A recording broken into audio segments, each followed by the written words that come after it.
Pregnant වෙන්න උත්සාහ කරනවා ඒ තාමත් ප්‍රෙග්නන්සි ටෙස්ට් එක පොසිටිව් වෙන්නේ නැද්ද? පීරියඩ් ඉරගියුලද? ඇත්තටම සරුකාරය බලපානවද ප්‍රෙග්නන්ට් වෙන්න? එහෙනම් ඒ ගැන තමයි අද වීඩියෝ එක. ආයිබෝන් කියලා සාදරයෙන් පිළිගන්නවා. එහෙනම් මම පොරොන්දනා වගේ අද මම කතා කරන්න යන්නේ සරු දවස ඕවුලේෂන් ඩේට් එක ගැන. ඉතින් මේ ඕවුලේෂන් ඩේට් එක එහෙම නැත්නම් සරු දවස කියන්නේ මොකද්ද? ඒ සරු දවස ප්‍රෙග්නන්ට් වෙන්න බලපාන්නේ කොහොමද? එහෙනම් සරලව අපි බලමු කොහොමද මේක සිද්ධ වෙන්නේ කියලා. ඇත්තට මේ සරු දවස නිසියාකාරව ගණනය කරන්න පුළුවන් නම් ගර්භණී වෙන අවස්ථාව ඉතාම ඉහළයි. එතකොට සරු දවස සරු කාලය කියන්නේ මොකද්ද? සරු දවස කියන්නේ කාන්තාවකගේ තියෙනවනේ ඕවරීස්. මේ ඕවරීස් වලින් එග් එකක් එහෙම නැත්නම් බීජයක් පිට කරන දවස තමයි සරු දවස කියලා කියන්නේ. සාමාන්‍යයෙන් මේ බීජයකට එහෙම නැත්නම් එග් එකකට පැය 12ත් 24ක් අතර ජීවත් වීමේ හැකියාවක් තියෙනවා. එතකොට ඒක ඔබ දැනගත යුතු තවත් වැදගත් කාරණාවක්. මොකද පැය 24ක ජීවක ආයු කාලයක් තියෙනවා කියන්නේ සරු දවසට පසුව පැය 24ක් කියන්නේ.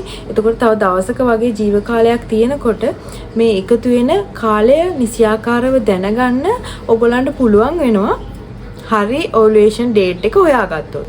ප්‍රෙග්නන්ට් වෙන්න ස්පර්ම් එකත් මේ එග් එකත් එකට එකතු වුණොත්නේ. එතකොට ඔන්න ඔය කාලේ හරියටම එකතු වුණොත් ප්‍රෙග්නන්ට් වෙන එක සාර්ථක වෙනවා. ඕවුලේෂන් ඩේට් එකට හරියට සරු දවස නැතත් ඊට දවස් දෙකකට වගේ කලින් එකතු වුණත් මේකේ හැකියාවත් ඉතාලම ඉහළයි. ඉතින් මේ සරු දවස හොයාගන්න ක්‍රම කිහිපයක් තියෙනවා. පළවෙනි එක තමයි ඔයගොල්ලෝ පීරියඩ් එක ට්‍රැක් කරන්න ඕනේ. කැලෙන්ඩර් එක ලියලා හරි පොතක ලියලා හරි හරියටම ට්‍රැක් කරන්න ඕනේ. හැබැයි මේ ක්‍රමය සාමාන්‍යයෙන් පීරියඩ් නිසියාකාරව වෙන කෙනෙක්ට තමයි සාර්ථකව බලපාන්නේ. ඒ කියන්නේ ඉරිගියුලර් පීරියඩ් තියෙන කෙනෙක්ට මේක ගණනය කරන්න ටිකක් අපහසු වෙනවා. එතකොට නිසියාකාරව පීරියඩ් වෙන කෙනෙක් නම් ඊළඟ පීරියඩ් දවසට දින 14කට කලින් තමයි මේ සරු දවස යෙදිලා තියෙන්නේ. තවත් ක්‍රමයක් කිව්වොත් ලේසියම ඔයාලට දැනගන්න පුළුවන් තව ක්‍රමයක් තමයි අපේ ශරීරයේ එක එක ඉඟි පෙන්නනවා මෙන්න මේ කාලය සරු දවස් කියලා. එතකොට ඒ කියන්නේ body changes. පළවෙනි එක තමයි යෝනියෙන් පිට වෙන ශ්‍රාවය. ශ්‍රාවයේ පැහැය. ක්ලියර් සුදු පැහැයට හුරු ශ්‍රාවයක් පිට වෙනවා නම් අන්න එතකොට ඒ සරු කාලය ඇතුළත තමයි මේ දේ සිද්ධ වෙන්නේ.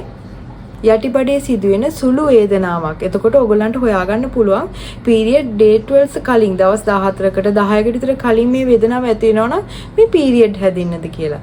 ඒ පීරියඩ් හැදෙන්න නෙමෙයි සරු කාලයේදීත් මේ වේදනාව ඇති වෙනවා. මොකද එකක් රිලීස් වෙනකොට මේ යම්කිසි අපහසුතාවයක් ශරීරයට දැනෙන්න පුළුවන්.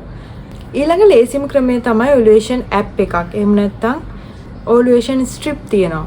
ඕවුලේෂන් ස්ට්‍රිප් එක කරන්නේ කොහොමද කියලා මගේ වීඩියෝ වල සඳහන් කරලා තියෙනවා.